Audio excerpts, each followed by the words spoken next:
কোনটা এসে ছিল এটাতে আসলে 7 কেজি 400। 400 হুম।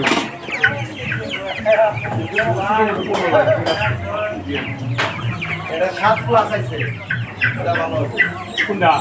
আগে গাছি এটা ভালো হ্যাঁ হ্যাঁ, দাও ধরে দাও। না আগের দুটো 7-এর প্লাস হয়েছিল আগে দা আগের দুইটা ই তুলছে তো 7 প্লাস হয়েছিল আমি তো বুঝতে পারছি না যে দুইটা মিলে কত 10টা দিয়ে হয় বা 12টা দিয়ে হয়, 7 কেজি করে থাকে একটা উত্তর দাও, একটা উত্তর দাও তুমি আগে 600 গ্রাম না 700 গ্রাম তুমি দুটো মিলে করে পড়া করা কি দাও এটা 10টা মূলত দুটো উত্তর দেয় কিভাবে 7 কেজি 8 কেজি 10 কেজি ওই একটা করে দাও তুমি আগে এইটা করতে পারবে না ঠিক আছে